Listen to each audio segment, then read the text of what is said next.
આજે મુખ્યમંત્રી શ્રી ભૂપેન્દ્રભાઈના નેતૃત્વમાં મળેલી મંત્રીમંડળની બેઠકમાં ખાસ કરીને હાલમાં ભારે વરસાદની સ્થિતિને ધ્યાને લઈ અને 11 જેટલા નાગરિકોના આમાં અવસાન થયા છે।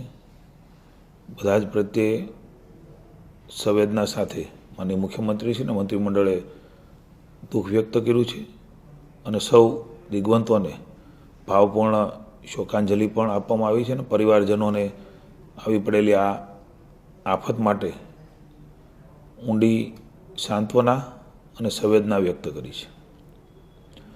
માનનીય મુખ્યમંત્રીએ વરસાદી પરિસ્થિતિની સમીક્ષા કરી છે। પરિસ્થિતિનો સમગ્ર રાજ્યવ્યાપી જે જિલ્લાઓ અસરગ્રસ્ત છે એનો પણ તાગ મેળવ્યો છે।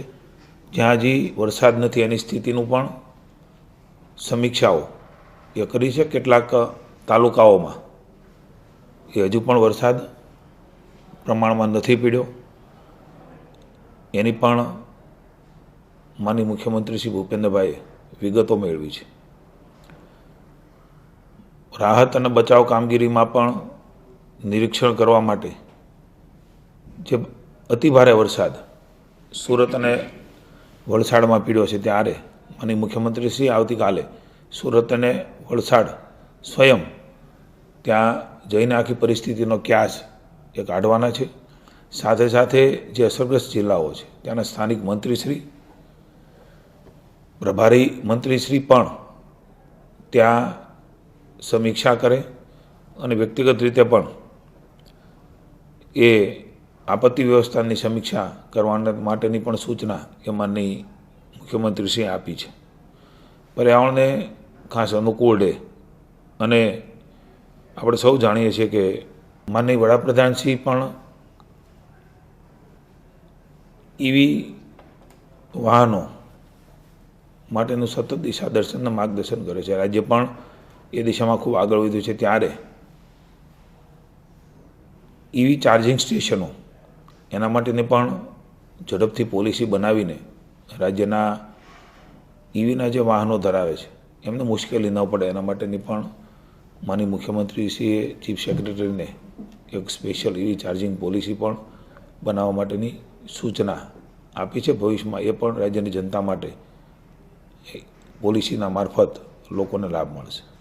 આજની મંત્રીમંડળની બેઠકમાં માનનીય મુખ્યમંત્રી ભૂપેન્દ્રભાઈ પટેલે મારા વિભાગમાં એટલે ફિશરીઝ ડિપાર્ટમેન્ટનો પણ મહત્વપૂર્ણ નિર્ણય એ લીધો છે। ડીઝલ વેટ સબસિડીમાં નીતિમાં એ ખૂબ મહત્ત્વનો અને ઉદાર સુધારો કરવાનો નિર્ણય એ કર્યો છે। 20 મીટર લંબાઈ ધરાવતી જે બોટો છે એટલે કે 20થી નીચે એમને જ આ ડીઝલ સબસિડીનો લાભ મળતો હતો। હવે પછી આ નિર્ણય થઈ હતી 20 મીટરથી વધારે લંબાઈ ધરાવતી બોટોને પણ રાજ્યભરમાં એ બોટ ધારકોને ફિશરમેનોને એમનો લાભ મળવાનો છે। ફિશિંગ બોટની નોંધણી એ રિયલ ક્રાફ્ટ પોર્ટલ પર થયેલી હોવી જોઈએ અને બોટ પાસે માન્ય ફિશિંગ લાઇસન્સ પણ હોવું જોઈએ। મારી વિનંતી છે કે હજી પણ જે લોકો પાસે નથી એ લોકો આ પ્રકારની નોંધણી કરાવીથી એમને પણ એનો લાભ રાજ્યની સરકાર આપવા માગે છે। એટલે તમામ એસોસિએશનો ફિશરમેનોને પણ મારી વિનંતી છે કે આપણે સૌ સાથે મળીને આપણા ફિશરમેનો માટે એની નોંધણી કરાવવાનું પણ બાકી રહી ગયું હોય તો અત્યારે ચોમાસાનો સમય છે એની નોંધણી પણ કરીએ। મને આનંદ છે કે આ નિર્ણયથી અનેક ફિશરમેનોને એ ડીઝલની વેટની સબસિડીનો લાભ હવેથી મળતો થશે।